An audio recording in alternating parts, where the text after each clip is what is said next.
Alright, welcome back to my channel. So we already learned the 4 basic formulas, which is basic formula, chain rule, product rule, and quotient rule. So now we are going to the implicit differentiations. So implicit differentiation is quite new concept for the STPM syllabus, which we have two conditions to apply the implicit differentiations. So the first is when we cannot expand the y explicitly. This is, and the answer will be in terms of x and y. So what is this mean? So we will see. So let's see, I have an example of y equals 3x squared. So definitely we cannot use implicit differentiation, but I will say it is implicit differentiation because in normal we know that dy dx will be equivalent to 6x, right? But in implicit differentiations means that we differentiate every term with d dx of y, and here is d dx of 3x squared, and we get dy dx equals to 6x.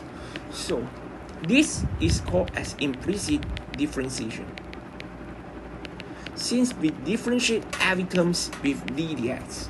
Alright, so this is the basic concept of implicit differentiation. So let's look at another example, which is xy minus y equals to 3x squared plus 7.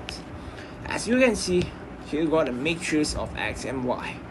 So in normal methods, I would like to say in normal method, we will make y as the subject and we put everything to the right hand side.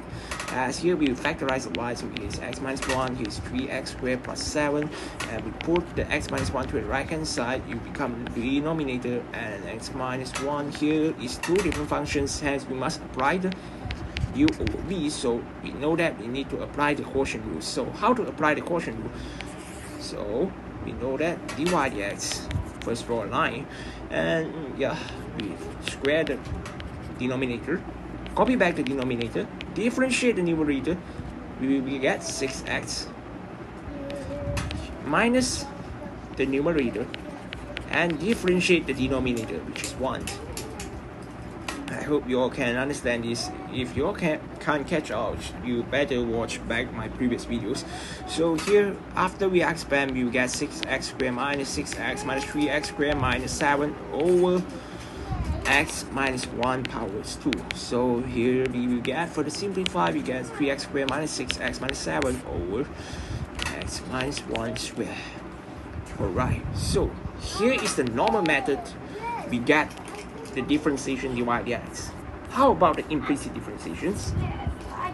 For implicit differentiation method,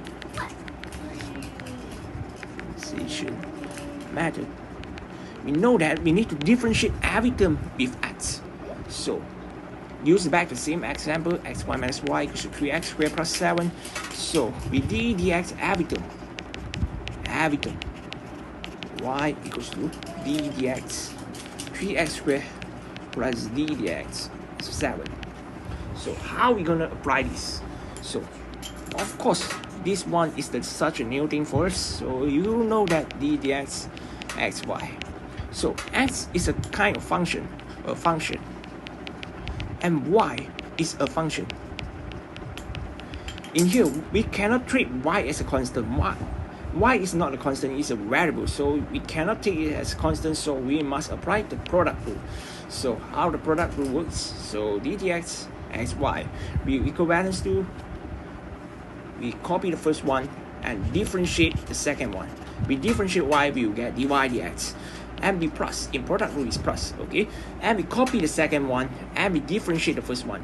As we know that d dx x is equivalent to 1. Why? Because here is 1x, right? When we take 1, here is 0, power, anything power of 0, we get 1. 1 times 1 is equals to 1, so we get 1. So here is the answer for the d dx of xy plus y. Alright, so now we put it into the equations. Here, we put it into the equation, we will get x dy dx plus y minus of dy dx equals balance to 6x plus 0. This is a constant, differential constant, we will get 0. And now our target is find dy dx, right? Find dy dx. So we factorize the dy dx and we will get x minus 1 here and and here is 6x. We put the y to right hand side, becomes 6x minus y. And dy dx will be equivalent to 6x minus y over x minus 1. Of course, if you want the answer in terms of x, you can substitute the y with the equation from here. So here you can get the y. Y is equal to 3x squared plus 7. When you factorize the y, it's the same thing of just now. You can get the same thing, right? And x minus 1, right? You can substitute inside and you will get the same answer, exactly the same with this. Of course, in STPM syllabus, you are not required to do that. You can leave the answer in terms of y is okay, because already known it's implicit differentiation, so we don't want to let you suffer, so you can leave the answer in y, right? Hence, okay, I would like to teach you a very important concept, that is d dx. This thing is equivalent to d dy dot dy dx, right? Okay, you can see dy and dy cancel out. Here is a d dx. Alright, this is very important concepts. And d dx is also similar to dy dx times back with d dy. It's the same things. As you can cancel the dy and you can get back the d dx. Alright, so let's look at one example. This one is an important example. I can say that's why xy equals to minus y squared equals to 3x squared plus 7. So by doing the implicit differentiations, so we will get d dx xy minus d dx y squared d dx 3x squared plus d dx 7. So you can see this one we already learned using product rule, so I will explain again d dx xy. So we copy the first term, differentiate the second term, plus we copy the second term, differentiate the first term, so it's like here. But here d dx y squared, here is a new concept. So by applying the same concept here, d dx equals to d dy times dy dx. So we are doing so. So we will get d dy y squared. We change the x to the y, and then we multiply by dy dx. As you cancel the dy, you can see, as we cancel the dy, we will get back the d dx actually. So it's the same thing. So we get this. Why we need to make this? If you ask me why, because here is y, right, and here is y, so it make it more differentiable. Yeah. So now we can substitute inside the terms inside. So copy back, we get this plus y minus d dy y squared dot dy dx equals to 6x, and differentiate 7 is a constant, equals plus 0.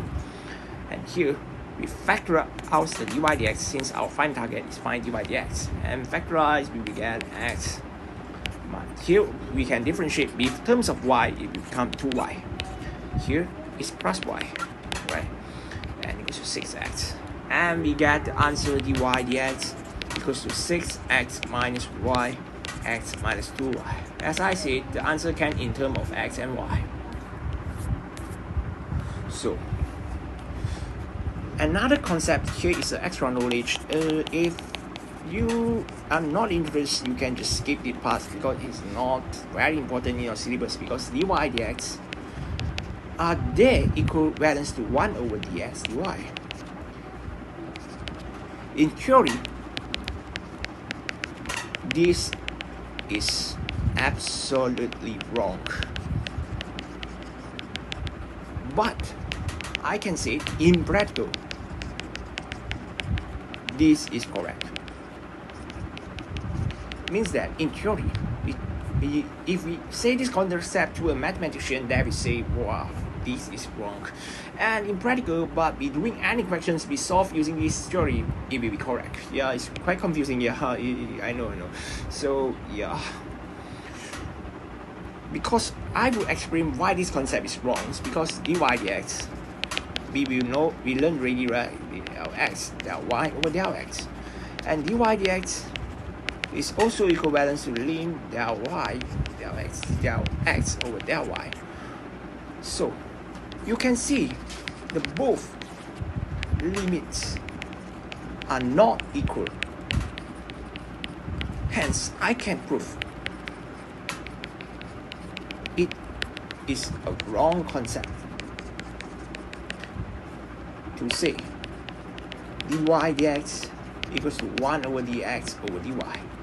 So yeah, but this concept is not important. Yeah, so if we know the chain rule, dy dx equals to dy dt times dt dx, so you better write like dy over dt over dx over dt. Here is more correct concept. Here is I can say it's slightly wrong, but if you write in SDBM series, it's still acceptable. Alright, here is only our video. So next video we will explain about the differentiations of trigonometric functions, and I will see you in the next video.